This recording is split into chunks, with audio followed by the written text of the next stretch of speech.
This segment brought to you by Kansas Grain Sorghum, growers working together.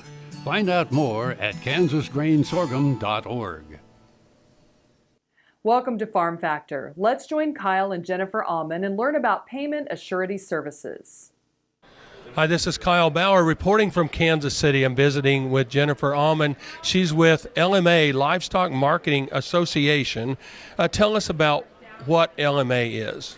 LMA is a national organization for livestock auction markets, dealers, and order buyers throughout the United States. The cattle market's been very volatile right now, and there's been some that have lost money in the market. LMA is reacting to that. Yes, we are. We have just launched a new product called LMA PAYS, and that's Payment Assurity Services. And what that product is, it's an insurance product. It's not a fund, and it's to help a market mitigate its risk against a buyer default from a bad check or an open invoice. Because the sale barn makes a very small margin with a lot of money that goes through that. They count on the people buying cattle that their checks are going to be good. They issue the checks to the sellers, and in the meantime, if one of those buyers it isn't good, it can be a real tragedy. It can.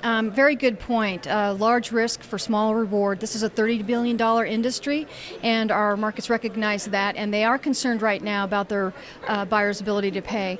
Last business cycle, we saw one of the largest dealers ever incurred a default, and it was the largest recorded. And as we know, it left a lot of our member markets holding millions of dollars of open invoices and non-sufficient funds checks. And we know about history, it repeats itself, and so it's just a matter of time. In addition, in the current business cycle, as you mentioned, we're seeing huge price fluctuations. We've seen the largest and the highest cattle prices, and we've also seen steep declines in a very short period of time. And then finally, leading to the development of this is also that oftentimes when you're talking about a $30 billion business, and the market does have to file a claim against a dealer bond, those funds are not usually sufficient enough to cover that default. So for all those reasons and factors, that's what has led to the development of this product.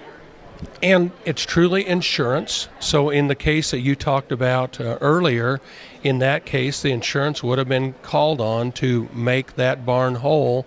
So the next week they can open their doors and make all the checks good that week. Yeah, the way the product works is that you go through an application and underwriting process, you pick your deductibles and you pick your limits.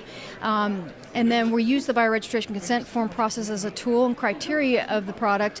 That allows the market to vet out their buyers and to make sure that they have the funds, verification of deposits to pay for those transactions.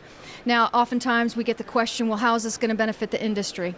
And first and foremost, it protects against the market's assets. And in turn, what that does is it allows the market to provide a venue for the consignor seller, and which provides a lot of transparency, competition, true price discovery at the speed of commerce, and it guarantees payment to the consignor.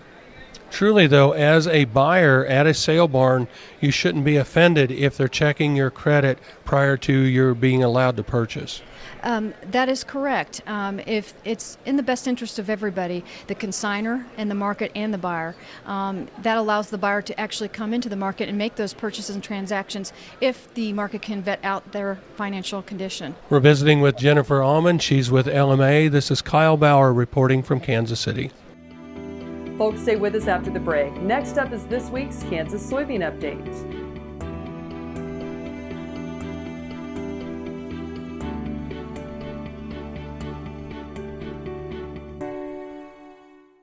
Grain sorghum is one of the most important cereal crops worldwide, and Kansas leads the nation in its production. Over the years, sorghum has been either exported, used in animal feed domestically, or for other industrial uses. Recently, its use in the ethanol market has seen tremendous growth, with 30% of domestic sorghum typically going to ethanol production. Kansas Grain Sorghum is committed to sorghum research, market development, and education. Learn more at ksgrainsorghum.org.